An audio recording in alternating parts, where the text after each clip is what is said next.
Hi ಎಲ್ಲರೂ ಹೇಗಿದ್ದೀರಾ? ನಾನು ತುಂಬ ಚೆನ್ನಾಗಿದ್ದೀನಿ. ಐ ಹೋಪ್ ನೀವು ಎಲ್ಲ ಚೆನ್ನಾಗಿದ್ದೀರ ಅಂತ ಭಾವಿಸ್ತೀನಿ. ಇವತ್ತು ಬೆಳಗ್ಗೆ ಎದ್ದು ಕೆಲಸ ಮುಗಿಸಿದ್ದೆ. ಅಂದರೆ ಬೆಳಗ್ಗೆ 4:15ಗೆ ಎದ್ದಿದ್ದೆ. ಎದ್ದು ಇನ್ನೇನು ಬ್ರಷ್ ಮಾಡಬೇಕನ್ನೋ ಟೈಮಲ್ಲಿ ಅಮ್ಮನೂ ಎದ್ಲು. ಅದಕ್ಕೋಸ್ಕರ ಒಂದು 5 ಗಂಟೆ ಆಯಿತು ಎಲ್ಲ ಕೆಲಸ ಮಾಡೋ ಹೊತ್ತಿಗೆ. ಹಾಗೆ ಎಲ್ಲ ಪೂಜೆ ಎಲ್ಲ ಮುಗಿಸ್ಕೊಂಡು ನಮ್ಮನೆ ಬೇಗ ಹೋಗ್ತೀನಿ ಅಂತ ಹೇಳಿದ್ರಲ್ವ, ಅವ್ರಿಗೂ ಕಾಫಿ ಎಲ್ಲ ಮಾಡಿಕೊಟ್ಟು ಪೂಜೆ ಎಲ್ಲ ಆಗಿತ್ತು. ಹಾಗೆ ಸ್ವಲ್ಪ ಸ್ಕಿನ್ ಕೇರ್ ಮಾಡೋಣ ಅಂತ ಬಂದೆ. ಹಾಗೆ ಚಳಿಗಾಲ ಇರೋದ್ರಿಂದ ಬೈಕೆಲ್ಲ ಹೊಡೆಯುತ್ತೆ ಅಂತ ಹೇಳಿ ಲೋಷನ್ ಕೂಡ ಹಚ್ಕೊಂಡೆ. ಇವತ್ತು ಯಾಕೋ ನನ್ನ ಅದೃಷ್ಟಕ್ಕೆ ಅಮ್ಮಣ್ಣು 9 ಗಂಟೆಗೆ ಎದ್ಬಿಟ್ಟಿದ್ಲು. ತುಂಬ ಟೈಮ್ ಆಗಿತ್ತವಳು ಆ ರೀತಿ ಹೇಳ್ದೇ. ಅವಳು ಬೇಗ ಎದ್ದು ಕೂತ್ಕೊಬಿಡ್ತಾಳೆ 7 ಗಂಟೆ 7:30 ಅಷ್ಟೊತ್ತಿಗೆ. ಇನ್ನು ಕೆಲವೊಂದು ಸಲ 5 ಗಂಟೆ ಆಯಿತು 4 ಗಂಟೆ ಆದರೂ ಆಯಿತು. ಆ ಥರ ಅವಳ ಮಲಗಿಸೋ ಹೊತ್ತಿಗೆ ಒಂದೊಂದು ಸಲ ಯಪ್ಪ ಅದೆಲ್ಲ ಸಾಕಾಗುತ್ತೆ, ಆ ರೀತಿ ಅನ್ನಿಸ್ತಾ ಇರುತ್ತೆ. ಹಾಗೆ ಇಲ್ಲೊಂದು ಸ್ವಲ್ಪ ಸ್ಕಿನ್ ಕೇರ್ ಮಾಡಿಸ್ಕೊಂಡು ಮುಗಿಸ್ಕೊಂಡೆ. ಹಾಗೆ ಪಾತ್ರೆ ತೊಳೆದಿರ್ತೀರಲ್ವ, ಸೋಪಿಂದ ವೈಟ್ ಜಾಸ್ತಿ ಪಾತ್ರೆ ತೊಳೆದಾಗ ಹಾಗಾಗುತ್ತೆ, ವೈಟ್ ಚಳಿಗಾಲದಲ್ಲಿ ನನಗೆ. ಸ್ಕಿನ್ ಕೇರ್ ಎಲ್ಲ ಮುಗಿಸ್ಕೊಂಡು ಅದು ಈ ಸನ್ಸ್ಕ್ರೀನ್ ಎಲ್ಲ ಅದ್ರ ಜಾಗದಲ್ಲೇ ಇಟ್ಬಿಡ್ತೀನಿ. ಯಾಕಂದರೆ ಮರ್ತೋಗ್ಬಿಟ್ಟಿರುತ್ತೆ, ಎಲ್ಲೇ ಇಟ್ಟಿರ್ತೀನಿ ಕೆಲವೊಂದು ಸಲ ಯಾವುದು ಸಿಗಲ್ಲ. ಆ ರೀತಿ ಆಗಿಬಿಟ್ಟಿದ್ರೆ ರಬ್ಬರ್ ಬ್ಯಾಂಡ್ ಎಲ್ಲೋ ಇಟ್ಟಿರ್ತೀನಿ, ಎಲ್ಲೋ ಹುಡುಕ್ತಾ ಇರ್ತೀನಿ. ಅದಕ್ಕೆ ಈ ಥರ ಅಭ್ಯಾಸ ಮಾಡ್ಕೊಂಡಿದ್ದೀನಿ. ಆಗ ಹಚ್ಕೊಂಡಿದ್ದ ತಕ್ಷಣ ಎಲ್ಲದನ್ನು ಅಲ್ಲಲ್ಲೇ ಇಟ್ಬಿಡೋದಕ್ಕೆ. ಹಾಗೆ ಸ್ವಲ್ಪ ಯಾವುದಾದ್ರೂ ಖಾಲಿಯಾಗಿದೆ, ಏನಾದ್ರು ಪ್ರಾಡಕ್ಟ್ಗಳೇನು ಖಾಲಿಯಾಗಿದ್ದನ್ನು ಕೂಡ ಅವ್ರಿಗೆ ಹೇಳ್ತೀನಿ, ಅವರು ತಂದು ಕೊಡ್ತಾರೆ ಅಂತ ಹೇಳಿ ನೋಡ್ಕೊತಾ ಇರ್ತೀನಿ. ಅವಾಗ ಚೆಕ್ ಮಾಡ್ಕೊತ ವಿಟಮಿನ್ E ಟ್ಯಾಬ್ಲೆಟ್ನೆಲ್ಲ. ಹಾಗೆ ಇಲ್ಲಿ ತಲೆ ಬಾಚ್ಕೊಳ್ಳೋ ಕೂತ್ಕೊಂಡಿದ್ದೆ. ಹಾಗೆ ಸ್ವಲ್ಪ ಬೆಳಗ್ಗೆ ಆಗಿದ್ದರಿಂದ ವಾತಾವರಣ ಕೂಡ ತುಂಬ ಚೆನ್ನಾಗಿತ್ತು. ಒಂದು ಸ್ವಲ್ಪ ಕೂತ್ಕೊಂಡು ಟೈಮ್ ಪಾಸ್ ಮಾಡಿದೆ. ಇವತ್ತು ಇದು ಹಾಕಿದ ರಂಗೋಲಿ ಚೆನ್ನಾಗಾಗಿತ್ತು. ಆ ಬಾರ್ಡ್ರ್ ರಂಗೋಲಿ ಮಾತ್ರ ಸಖತ್ತಾಗಿ ಅನ್ನಿಸ್ತಿತ್ತು. ಒಂದು ಸಲ ಹಾಕಿದ್ದೆ ನಾನು ಆ ಬಾರ್ಡ್ರ್ ರಂಗೋಲಿನ, ತೋರಿಸಿದ್ದೀನಿ ಕೂಡ, ಯಾರು ಬೇಕಾದರೆ ಚೆಕ್ ಮಾಡ್ಕೋಬೋದು, ಚಾನಲಲ್ಲಿರುತ್ತೆ. ಹಾಗೆ ಇಲ್ಲಿ ನನ್ನ 2 ಮಕ್ಕಳು ಮಲ್ಕೊಂಡಿದ್ದಾರೆ. ನನ್ನ ಮಗಳು ಮೇಲೆ ಮಲ್ಕೊಂಡಿದ್ದಾಳೆ, ನನ್ನ ಮಗ ಕೆಳಗೆ ಮಲ್ಕೊಂಡಿದ್ದಾನೆ. ಈ ಮಕ್ಕಳು ಮಲ್ಕೊಂಡಾಗ ನೋಡೋದಕ್ಕೆ ಒಂಥರ ಖುಷಿಯಾಗುತ್ತೆ, ಏನೋ ಒಂಥರ ಇನ್ನೋಸೆಂಟ್ ಫೇಸಲ್ಲಿ ಇರುತ್ತೆ. ಹಾಗೆ ಬೆಳಗ್ಗೆ ಬೇಗ ಎದ್ದಿದ್ದೆ ಅಲ್ಲ, ಪುಳಿಯೋಗರೆ ಮಾಡೋಣ. ಅವ್ರಿಗೆ ಪುಳಿಯೋಗರೆ ಇಷ್ಟ ಆಗಲ್ಲ, ನನಗಿಷ್ಟ ಆಗುತ್ತೆ ಪುಳಿಯೋಗರೆ ಅಂತ ಹೇಳಿ ಪುಳಿಯೋಗರೆ ಮಾಡ್ಕೊಳ್ಳೋಣ. ಅದೇನು ಆವಾಗಲೇ ಮಾಡ್ಕೋಬೋದು, ಪೌಡರ್ ಇದೆಲ್ಲ ಅದ್ರದ್ದೇ ಅಂತ ಹೇಳಿ ಸಾಂಬಾರು ಮಾಡ್ಕೊಳ್ಳೋಣ ಅಂತ ಹೇಳಿ ತರಕಾರಿ ಎಲ್ಲ ಹೋದೆ. ಇನ್ನೇನು ಕೆಲಸ ಇರಲಿಲ್ಲ, ಸಾಂಬಾರು ಒಂದೇ ಮಾಡ್ಕೊಬಿಡೋಣ ಬೇಗ ಅಮ್ಮಣ್ಣು ಹೇಳೋದ್ರೊಳಗೆ ಅಂತ. ತೊಂಡೆಕಾಯಿ ಸಾಂಬಾರು ಮಾಡೋದಿತ್ತು. ತೊಂಡೆಕಾಯಿನ ನೀರಲ್ಲಿ ಹಾಕಿ ಕ್ಲೀನಾಗಿ ತೊಳ್ಕೊತೀನಿ. ಯಾಕಂದರೆ ಅದರಲ್ಲಿ ಒಂಥರ ಕಪ್ಪದು ಇರುತ್ತೆ, ಅದು ಏನಂತ ನನಗೆ ಗೊತ್ತಿಲ್ಲ, ಬಟ್ ಕೊಳೆ ಇರುತ್ತೆ ಅದರಲ್ಲಿ ಅಂತ ಹೇಳಿ ಥರ ನೀರಿಗೆ ಹಾಕ್ಬಿಟ್ಟು ಟೊಮೊಟೊ ಹಣ್ಣೆಲ್ಲ ತೊಗೊಂಡಿದ್ದೆ. ಈ ಥರ ಮೊದಲೇ ಹೆಚ್ಚಿಟ್ಕೊಳ್ಳೋದ್ರಿಂದ ಸಾಂಬಾರು ಬೇಗ ಮಾಡ್ಕೊಬೋದು. ಅಂದರೆ ಒಂದು ಕಡೆ ತರಕಾರಿ ಹೆಚ್ಕೊಂಡು ವಿಷಲ್ ಕೂಗಿಸ್ಕೊಳ್ಳೋದ್ರೊಳಗೆ ನಾವು ಆ ಕಡೆ ಒಗ್ಗರಣೆ ಕೂಡ ಹಾಕ್ಕೊಬಿಡ್ಬೋದು, ಬೇಗ ಆಗುತ್ತೆ ಈ ಥರ ಹೆಚ್ಚೋದ್ರೆ, ಈ ಥರ ಮಾಡ್ಕೊಳ್ಳೋದ್ರಿಂದ. ಹಾಗೆ ನಮ್ಮನೆಯದು ಸ್ವಲ್ಪ ಬೇಳೆ ಗಟ್ಟಿ ಇದೆ, ತೊಗರಿಬೇಳೆ. ಅದಕ್ಕೋಸ್ಕರ ಮೊದಲೇ ಒಂದು 5 ನಿಮಿಷದ ಮುಂಚೆ ನೆನೆಸಿಟ್ಟಿದ್ದೆ. ಹಾಗಾಗಿ ಅದನ್ನ ತೊಳ್ಕೊಂಡು ತರಕಾರಿ ಎಲ್ಲ ಆ್ಯಡ್ ಮಾಡಿಕೊಂಡೆ. ಏನಿಲ್ಲ, ತೊಂಡೆಕಾಯಿ ಮತ್ತು ಟೊಮೆಟೊ ಹಣ್ಣು ಎರಡನ್ನೂ ಮಿಕ್ಸ್ ಮಾಡಿಕೊಂಡೆ. ಹಾಗೆ ನಾಳೆ ದೋಸೆ ಕೂಡ ನೆನೆ ಹಾಕ್ಕೊಂಡಿದ್ದೀನಿ. ಇದು ಮೊದಲೇ ಪ್ಲ್ಯಾನ್ ಮಾಡಿ ಇಟ್ಕೊಂಡ್ರೆ ನಾಳೆ ಬೆಳಗ್ಗೆ ಚಿಂತೆನೇ ಇರಲ್ಲ. ನೆನೆ ಹಾಕೋದ್ರೊಳಗೆ ಒಗ್ಗರಣೆ ಎಲ್ಲ ಹಾಕ್ಕೊಂಡೆ. ಸಾಂಬಾರು ಕೂಡ ರೆಡಿ ಆಯಿತು. ಸಾಂಬಾರು ರೆಡಿ ಮಾಡಿ ಒಗ್ಗರಣೆ ಹಾಕುವಾಗ ಈ ಥರ ತುಪ್ಪದೆಲ್ಲ ಹಾಕಿದ್ರೆ ತುಂಬಾ ಟೇಸ್ಟ್ ಬರುತ್ತೆ, ಬೇಕಾದ್ರೆ ಟ್ರೈ ಮಾಡಿ. ಸಾಂಬಾರಿನ ಟೇಸ್ಟೇ ಚೇಂಜ್ ಆಗಿಬಿಟ್ಟಿರುತ್ತೆ. ಹಾಗೆ ಇವರು ಅಮ್ಮನ ನಮ್ಮ ಮಕ್ಕಳೆಲ್ಲ ಊಟ ಮಾಡೋದ್ರಿಂದ ಎಲ್ಲರೂ ಖಾರ ಇದ್ದರೆ ತುಪ್ಪ ಹಾಕಿದಾಗ ಸ್ವಲ್ಪ ಖಾರ ಕಮ್ಮಿ ಆಗುತ್ತೆ ಅಂತ ಹೇಳ್ತಾರೆ. ಹಾಗಾಗಿ ಸ್ವಲ್ಪ ಕಮ್ಮಿ ತುಪ್ಪ ಹಾಕಿ ಸಾಸಿವೆ, ಕರಿಬೇವಿನ ಸೊಪ್ಪು, ಹಿಂಗಾಗಿದ್ರೆ ಜೀರ್ಣಶಕ್ತಿ ಚೆನ್ನಾಗಿರುತ್ತೆ ಅಂತ ಹೇಳ್ತಾರೆ, ಜೀರ್ಣ ಆಗುತ್ತೆ ಅಂತ. ಅದಕ್ಕೋಸ್ಕರ ಒಗ್ಗರಣೆದು ಆರಕ್ಕಿಂತ ಮುಂಚೆನೇ, ಅಂದರೆ ಸ್ಮೆಲ್ಲೆಲ್ಲ ಹೋಗೋಕ್ಕಿಂತ ಮುಂಚೆನೇ ಹಾಕ್ಕೊಬಿಡ್ತೀನಿ. ಯಾಕಂದರೆ ಸಾಂಬಾರಲ್ಲಿ ಅದು ಕರ್ಬೇವಿನ ಸೊಪ್ಪಿದು ಹೆಂಗಿನ ಸ್ಮೆಲ್ಲಿದು ತುಂಬ ಚೆನ್ನಾಗಿರುತ್ತೆ. ಹಾಗೆ ಟೇಸ್ಟ್ ಕೂಡ ಚೆನ್ನಾಗಿ ಬರುತ್ತೆ ಹಿಂಗಿಂದು ಕರ್ಬೇವಿನ ಸೊಪ್ಪಿಂದು ಅಂತ ಹೇಳಿ. ಸಾಂಬಾರು ಕೂಡ ರೆಡಿ ಆಯಿತು. ಮಧ್ಯಾಹ್ನ ಚಿಂತೆ ಒಂದು ತಪ್ಪಿತು. ಈ ಥರ ಸಾಂಬಾರು ಒಂದು ರೆಡಿ ಎದ್ಬಿಟ್ರೆ ಮಧ್ಯಾಹ್ನ ಚಿಂತೆ. ಹಾಗೆ ತಿಂಡಿಗೊಂದು ಇಡ್ಲಿ ದೋಸೆ ಈ ಥರ ಎಲ್ಲ ನೆನೆ ಹಾಕ್ಕೊಬಿಟ್ರೆ ಇಡ್ಲಿದು ಚಿಂತೆ ಇರೋಲ್ಲ. ದಿನಾ ಬೆಳಗ್ಗೆ ಆದರೆ ಏನು ಮಾಡೋಣ, ಮಧ್ಯಾಹ್ನ ಆದರೆ ಏನು ಸಾರು ಮಾಡೋಣ, ಇದೇ ಚಿಂತೆ ಆಗುತ್ತೆ. ಅಷ್ಟರೊಳಗೆ ನನ್ನ ಮಗನೂ ಎದ್ದಿದ್ದ. ಅದಕ್ಕೆ ಅವನಿಗೂ ಸ್ನಾನ ಮಾಡಿಸಿ ಇನ್ನು ಬ್ರಷ್ ಮಾಡಿಸೋದಿತ್ತು, ಸ್ನಾನ ಮಾಡಿಸಿ ಅಷ್ಟರೊಳಗೆ ಪುಳಿಯೋಗರೆ ಮಾಡ್ಕೊಬಿಡೋಣ, ಅಷ್ಟು ಸರಿಯಾಗುತ್ತೆ ಅಂತ ಹೇಳಿ ಅವ್ನು ಟಿ ವಿ ನೋಡ್ತಾ ಕೂತ್ಕೊಂಡಿದ್ದ ಅಂತ ಹೇಳಿ ಹಾಗೆ ರೆಡಿ ಮಾಡಿಕೊಂಡೆ. ಉಪ್ಪು ಖಾರ ಎಲ್ಲ ನಾನು ಟೇಸ್ಟ್ ನೋಡ್ಕೊತೀನಿ, ಯಾಕಂದರೆ ಹಾಕೊಡು ಈ ಥರ ಬಿಟ್ಟಾಗ ಅದು ಉಪ್ಪು ಸೆಟ್ ಆಗುತ್ತೆ, ಮತ್ತು ಮಧ್ಯೆ ಮಿಡ್ಲಲ್ಲಿ ಹಾಕ್ಕೊತೀನಿ ಉಪ್ಪು ಬಾಯಿ ಸಿಗುತ್ತೆ. ಅವನಿಗೂ ಸ್ನಾನ ಮಾಡಿಸಿ ರೆಡಿ ಮಾಡಿಸಿ ಅವನಿಗೂ ಅಂಗನವಾಡಿ ಹೋಗ್ತಾನಲ್ವ, ಅದಕ್ಕೋಸ್ಕರ ಅವನಿಗೂ ಬೇಗ ತಿಂಡಿ ಹಾಕ್ಕೊಡೋಣ ಅಂತೇಳಿ ಅವನಿಗೂ ತಿಂಡಿ ಹಾಕ್ಕೊಟ್ಟು ನಾನು ತಿಂಡಿ ಹಾಕ್ಕೊಂಡು ಹೋದೆ. ಅಷ್ಟರೊಳಗೆ ನನ್ನ ಮಗಳು ಕೂಡ ಎದ್ದಿದ್ಲು, ಅವಳು ಆಟಾಡ್ತಾ ಇದ್ಲು. ಇಬ್ಬರೂ ಯಾವ ಥರ ಆಟಾಡ್ತಾರೆ ಅಂದರೆ, ಇವಳು ಬ್ರಷಿನ ಮೇಲೆ ಕೂತ್ಕೊಂಡು ಅವಳಿಗೆ ಆ ಥರ ಹೇಳಿದ್ರೆ ಒಂಥರ ಖುಷಿ ಆಗುತ್ತೆ. ಯಾವ ಬ್ರಷಿನ ಮಾಡ್ತಾನೋ ಆ ಥರ ಬ್ರಷಿನ ಮೇಲೆ ಬಂದು ಕೂರ್ತಾಳೆ.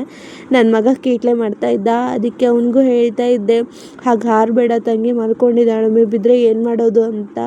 ಅವನು ಒಂದು ಸ್ವಲ್ಪ ಕೇಳಿ ಹಾಗೆ ಕೆಳಗಿದ್ದ. ಶಾಪೆ ಮಾಡಿಸುವಾಗ ಅಮ್ಮ ನಾನು ಮಾಡಿಸ್ತೀನಿ ಅಂತ ಬರ್ತಾನೆ.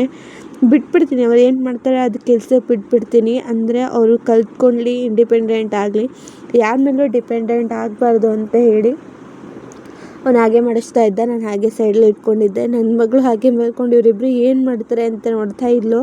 ಅವಳು ಸಿಕ್ಕಾಪಟ್ಟೆ ಚೂಟಿ ಅಂದರೆ ಚೂಟಿ. ಮೊದಲು ಅಷ್ಟು ಗೊತ್ತಾಗ್ತಿರ್ಲಿಲ್ಲ, ಸೈಲೆಂಟ್ ಇರ್ತಾಳೆ ಅಂತ ಅನಿಸ್ತಿತ್ತು, ಬಟ್ ಇವಾಗ ಸಿಕ್ಕಾಪಟ್ಟೆ ಚೂಟಿ.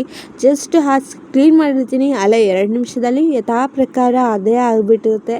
ಅದಕ್ಕೆ ಹಾಸಿಗೆ ಕ್ಲೀನ್ ಮಾಡೋದೇ ಬಿಟ್ಬಿಡ್ತಿದ್ದೀನಿ ಒಂದೊಂದು ಸಲ. ಅವ್ನು ತಿಂಡಿ ತಿಂದಿದ್ದ ಅಲ್ವಾ, ಅವ್ನು ತಿಂಡಿ ತಿಂದು ನೆಲದ ಮೇಲೆಲ್ಲ ಹರಡಿಟ್ಬಿಟ್ಟಿದ್ದ. ಅಂದರೆ ಅವ್ನಿಗಿನ್ನೂ ಈಗ ಅಭ್ಯಾಸ ಮಾಡ್ಕೋತದಂತ ತಿಂಡಿ ತಿನ್ನೋದ್ರಿಂದ. ಮಕ್ಕಳೇ ಹಾಗಲ್ವ, ಎಲ್ಲ ಚೆಲ್ಕೊತ ಮಾಡ್ಕೊತ ತಿಂತಾರೆ. ಅದಕ್ಕೋಸ್ಕರ ಅವ್ರು ಆಟಾಡ್ತಾ ಇದ್ದರು. ಅವನು ಸ್ವಲ್ಪ ಹಂಗೆ ಮಾಡಬೇಡ ಅಂತ ಹೇಳಿ ಜೋರು ಮಾಡ್ತಾ ಹಾಗೆ ಸ್ವಲ್ಪ ಕಸ ಗುಡಿಸ್ಕೊಂಡೆ. ರೂಮ್ದು ಕಸ ಇತ್ತು, ಮೇಲ್ಮೇ ಗುಡಿಸ್ಕೊತೀನಿ ಅಷ್ಟೇ, ಅಂದರೆ ಆಗ್ತಾನೆ ಪೂಜೆ ಮಾಡಿ ನೆಲ ಬಸಿರ್ತೀನಲ್ವ, ಅದಕ್ಕೆ ಅವನ್ನ ಸ್ಕೂಲಿಗೆ ಬಿಟ್ಬಂಡೆ. ಅಮ್ಮನು ಮಲಗಿದ್ಲು, ಅವಳು ಮಲಗಿಸಿ ನಾನಿಲ್ಲಿ ಒಂದು ಸ್ವಲ್ಪ ಅಡುಗೆ ಮನೆ ಕ್ಲೀನ್ ಮಾಡ್ಕೊಂಡು ಅಂತ ಬಂದೆ. ಏನಿಲ್ಲ, ಅಲ್ಲಿ ಸಾಂಬಾರು ಮಸಾಲದ್ದು ಬಾಕ್ಸ್ ಎಲ್ಲ ಇದೆಲ್ಲ ಅದನ್ನ ಎತ್ತಿಟ್ಕೋತೀನಿ ಅಷ್ಟೇ. ಅಂದರೆ ಅವಾಗಲೇ ಕ್ಲೀನ್ ಮಾಡ್ಕೋತೀನಿ. ಕೆಲವೊಂದು ಸಲ ಹಾಗಾಗ್ಬಿಡುತ್ತೆ, ಏನಂದರೆ ಎಲ್ಲಿಂದ ಅಲ್ಲೇ ಬಿಟ್ಬಿಟ್ಟಿರ್ತೀನಿ, ಇಂಟ್ರೆಸ್ಟ್ ಇರಲ್ಲಲ್ವ ಅಂತ ಟೈಮಲ್ಲಿ ಹಾಗಾಗ್ಬಿಡುತ್ತೆ. ಬಟ್ ಬೆಳಗ್ಗೆ ನಾವು ಯಾವುದಿಗೆ ಎದ್ದು ಇಂಟ್ರೆಸ್ಟಾಗಿ ಕೆಲಸ ಮಾಡ್ತೀವಲ್ವ, ಅವತ್ತಿನ ಕೆಲಸ ಎಲ್ಲ ತುಂಬ ಚೆನ್ನಾಗಿ ಹೋಗ್ತಾ ಇರುತ್ತೆ ಬೇಗ.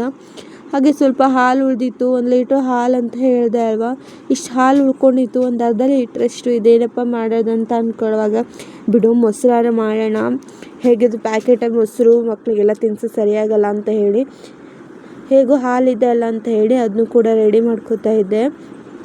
ಹಾಲಿನ ಕೆನೆ ಬರಲ್ಲ ಅಂದ್ಕೊಂಡಿದ್ದೆ, ಬಟ್ ಚೆನ್ನಾಗಿ ಬಂದಿತ್ತು ಹಾಲಿನ ಕೆನೆ, ಪರವಾಗಿಲ್ಲ. ಗಟ್ಟಿ ಹಾಲೇ ಕೊಟ್ಟಿದ್ದರು.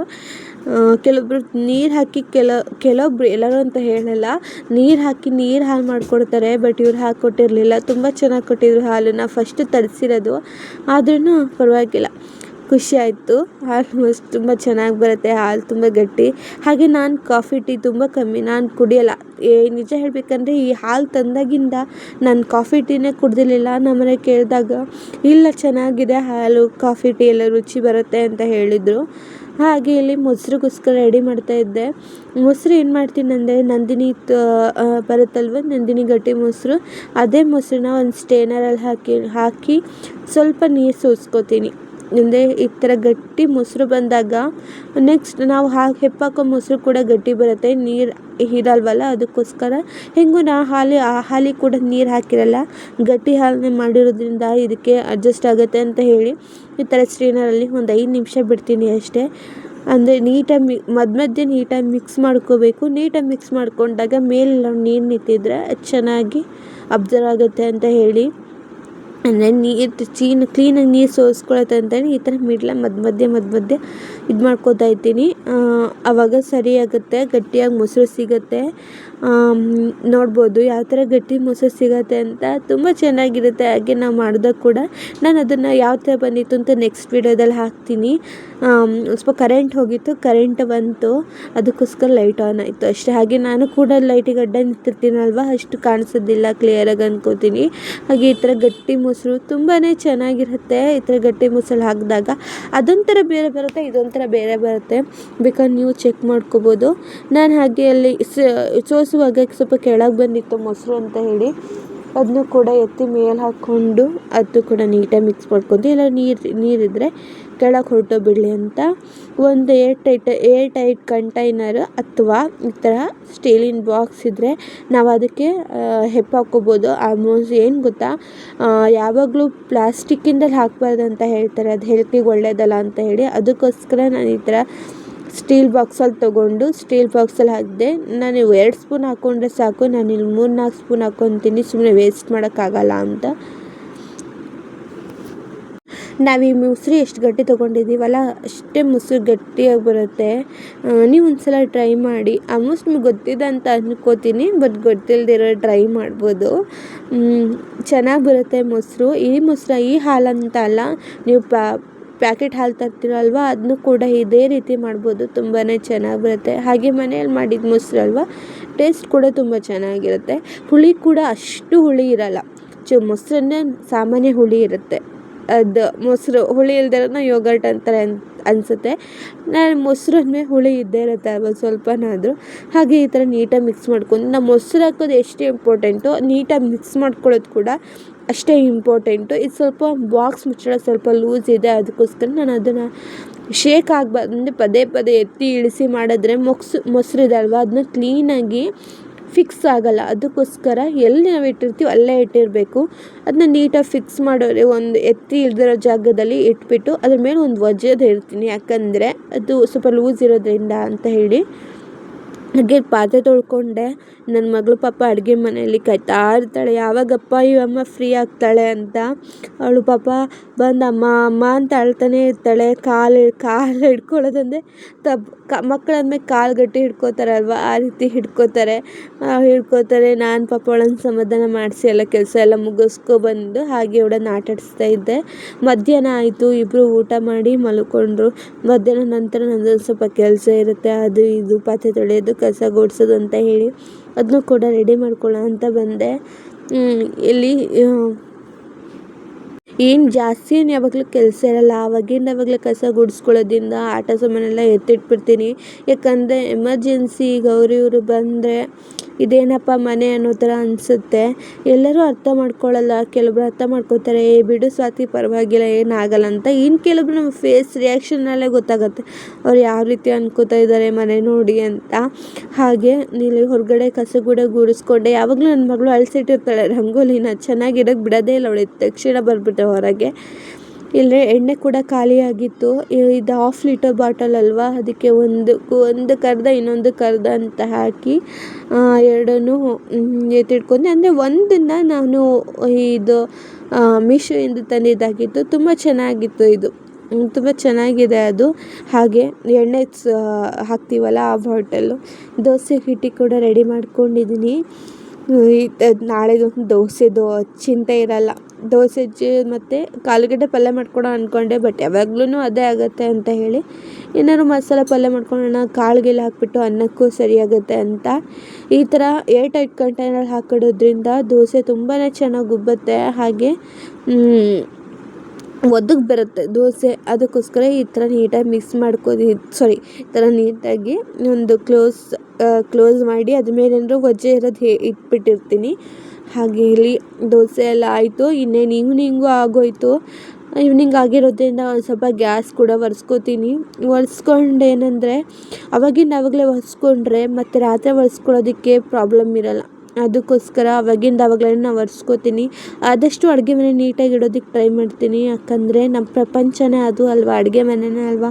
ನಾವು ಆಲ್ಮೋಸ್ಟ್ ನಮ್ಮ ಲೈಫಲ್ಲಿ 75% ನಾವು ಅಡುಗೆ ಮನೆಯಲ್ಲೇ ಕಾಲ ಕಳಿತೀವಿ ಅನಿಸುತ್ತೆ. ಇನ್ನು 25% ಇನ್ನೇನಿದ್ರು ಹೊರಗಡೆ ಅನಿಸುತ್ತೆ. ಅದಕ್ಕೋಸ್ಕರ ಅಡುಗೆ ಮನೆ ಆದಷ್ಟು ಕ್ಲೀನಾಗಿ ಇಟ್ಕೊಳ್ಳೋ ಪ್ರಯತ್ನ ಪಡ್ತೀನಿ. ನೀವು ಅಷ್ಟೇ ಅಡುಗೆ ಮನೆನ ಆದಷ್ಟು ಕ್ಲೀನಾಗಿ ಇಟ್ಕೊಳ್ಳೋ ಪ್ರಯತ್ನ ಪಟ್ಟರೆ ಏನಂದರೆ ಅಡುಗೆ ಮಾಡೋದಕ್ಕೆ ಕೂಡ ಇಂಟ್ರೆಸ್ಟ್ ಬರುತ್ತೆ. ಹಾಗೆ ಹೆಲ್ತ್ ಕೂಡ ತುಂಬ ಚೆನ್ನಾಗಿರುತ್ತೆ, ಯಾಕಂದರೆ ಹೆಲ್ತ್ ಇರೋದೇ ಅಡುಗೆ ಮನೇಲಿ. ಅಡುಗೆ ಮನೆ ಎಷ್ಟು ನೀಟಾಗಿರುತ್ತೋ ನಮ್ಮ ಆರೋಗ್ಯ ಕೂಡ ಅಷ್ಟೇ ಚೆನ್ನಾಗಿರುತ್ತೆ ಅಂತ ಹೇಳ್ತಾ ಈ ವ್ಲಾಗ್ನ ಇಲ್ಲಿಗೆ ಎಂಡ್ ಮಾಡ್ತಾ ಇದ್ದೀನಿ. ನಿಮಗೆ ಈ ವಿಡಿಯೋ ಇಷ್ಟ ಆಗಿದೆ ಪ್ಲೀಸ್ ಲೈಕ್ ಮಾಡಿ, ಶೇರ್ ಮಾಡಿ, ಸಬ್ಸ್ಕ್ರೈಬ್ ಮಾಡಿ. ಮತ್ತು ಮುಂದಿನ ವಿಡಿಯೋದಲ್ಲಿ ಸಿಗ್ತೀನಿ. ಅಲ್ಲಿವರೆಗೂ ನಮಸ್ಕಾರ. Thanks for watching. First time ಯಾರಾದರೂ ವಿಡಿಯೋ ನೋಡ್ತಾ ಇದ್ದರೆ ಮಿಸ್ ಮಾಡದೆ ಸಬ್ಸ್ಕ್ರೈಬ್ ಮಾಡ್ಕೊಳ್ಳಿ.